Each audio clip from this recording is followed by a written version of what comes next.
तो आज हम क्लास 10 का त्रिकोणमितीय अनुपात पढ़ेंगे, ठीक है। तो उसके लिए पहले कुछ कॉन्सेप्ट है, उस कॉन्सेप्ट को समझेंगे, फिर क्वेश्चन आंसर पर चलेंगे।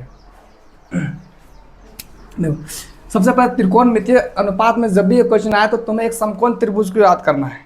और समकोण त्रिभुज उसका कहते हैं जो 90 डिग्री का कोण बनाता है, ये होता है। इसको बोलते हैं ए, नाम किसी भी कुछ भी रख सकते हैं, इसको बी, इसका नाम सी रख दिया। और ये जो बनता है वो 90 डिग्री का कोण बनता है। इस तरह का त्रिभुज में ऊपर वाला को बोलते हैं परपेंडिकुलर, यानी पी बोलते हैं, इसको हिंदी में लंब बोलते हैं। इसको बोलते हैं बेस इंग्लिश में, यानी हिंदी में बोलते हैं आधार। इसको हाइपोटेनस यानी कर्ण बोलते हैं, ठीक है। तो ये तब होता है जैसे ये पी, इस अगर एंगल को निकालने बोलेगा सी एंगल को ना, तब जाकर ये फिगर मतलब पी यहीं रहेगा और बी यहीं पे रहेगा। लेकिन यही मान लेते हैं, चूंकि हमको पता है कि समकोण त्रिभुज में जो दो कोण वो बराबर होती है। ये जो ए बी और ए बी सी क्या है वो बराबर होती है समकोण त्रिभुज में। समद्विबाहु त्रिभुज भी इसे बोलते हैं। तो याद रखना कि अगर ये त्रिभुज मान लो इस कोण को लेने बोल रहा है तो इसके जगह पे मेरा ये जो है ये क्या, ये सेम रहेगा, पी यहीं रहेगा, बी यहीं रहेगा। लेकिन ये पी ना बोल के हमें अगर बोलता है एंगल ए लेने के लिए, इस एंगल को लेने के लिए, तो इस एंगल के आधार पर वो क्वेश्चन जो है ना फिगर को ऐसे उल्टा उलट देंगे। क्या करेंगे? ऐसे उलट देंगे। तो अगर ये मेरा बी सी है वो खड़ा हो जाएगा ऐसे, बी सी यहां बनेगा कि नहीं?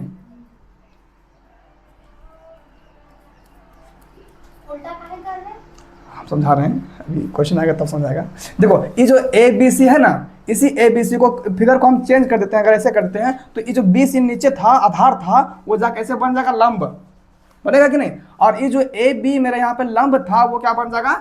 आधार बन जाएगा। बी सी यहाँ पे ए बन गया, तो ए नीचे आ गया कि नहीं आ गया? और यहाँ पे ये जो कर्ण है वो कर्ण रहेगा। याद रखना ये पी का मान और बी का मान हमेशा चेंज हो सकता है एंगल के अनुसार, लेकिन कर्ण का मान कभी चेंज नहीं, तो वो हमेशा फिक्स रहता है। ऐसा में जैसे हम एक चीज पहले से पढ़े हैं कि साइन थीटा का फॉर्मूला क्या होता है? पी बटा एच होता है कि नहीं? इस तरह का फॉर्मूला पहले पढ़ेंगे, पंडित बोल पंडित हरि हरि बोल, है ना। इसके आधार पर कुछ क्वेश्चंस फॉर्मूला निकालने के लिए सीखे हैं, पिछले वीडियो में बताए थे, है ना। जैसे निकाल देते हैं इसमें साइन, फिर होता है कॉस, फिर होता है टेन। तो साइन के लिए पी बटा एच, कॉस के लिए जैसे यहाँ इसको मानते हैं साइन, इसको बोलते हैं कॉस, इसको बोलते हैं टेन। ये साइन, ये कॉस, ये होता है टेन। को देखते क्या बढ़िया से देखो। तो साइन थीटा का फिर क्या होता है? पी बटा एच यहाँ से, है ना। और कॉस के लिए बी बटा एच, और टेन के लिए पी बटा बी, ये होता है।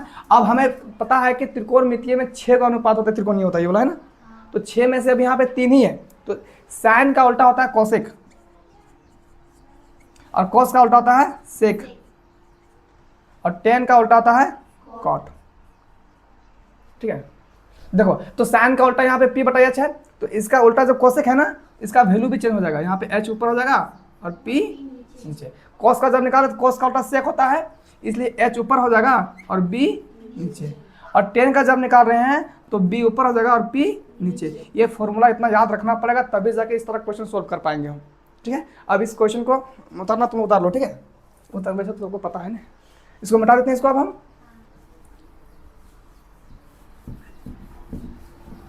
देखो देखो ध्यान से। अब क्या करना है, इस चीज को हम समझा इसलिए रहे थे चूंकि अभी मेरा ये पी और बी और एच है, यहाँ पे एच चेंज नहीं होगा, लेकिन ये दोनों चेंज तो होगा ही होगा।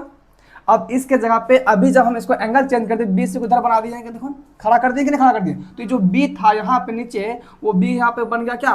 पी बन गया।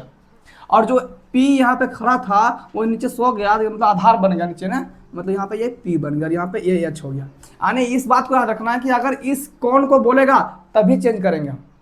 अगर ये कौन बोलेगा आए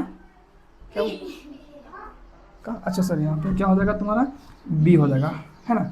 तो देखो अगर यहाँ पे इस एंगल को, ऊपर वाला एंगल को बोलेगा तभी चेंज करना है, नीचे वाला एंगल बोलेगा तो चेंज नहीं करना। कैसे? अब हम दिखाते हैं क्वेश्चन के अनुसार लेकर, ठीक है। जैसे क्वेश्चन दिया हुआ है, थोड़ा रुक तब तो क्वेश्चन लिख लेते हैं, लंबा बन जाता नहीं। देखो तो 3 और फॉर्मूला याद रखना है। वो पहला फॉर्मूला है एच निकालने के लिए, मतलब कर्ण। अगर कर्ण निकालने बोलेगा तो देखना इस त्रिभुज में सबसे लंबा क्या है? कर्ण भुजा, है ना। तो जब भी कर्ण निकालने बोलेगा तो याद रखना ये दोनों का स्क्वायर करके जोड़ देना, अंडर रूट कर देना, ठीक है। एच बराबर फॉर्मूला समझ लो, याद रख लेना है, P square plus B square. कैसे आता है ये जानते हो सब? बता दें। दूसरा निकालना, अगर P निकालना है तो P बराबर क्या होता है formula, H square minus B square. तीसरा अगर निकालना है B का मान हमें, तो B के लिए फॉर्मूला होता है H square minus P square. ये 3 फॉर्मूला भी याद रखना है, और जो पहले बताए थे वो दोनों, इन दोनों की सहायता से ही सब क्वेश्चन सोल्व हो पाए।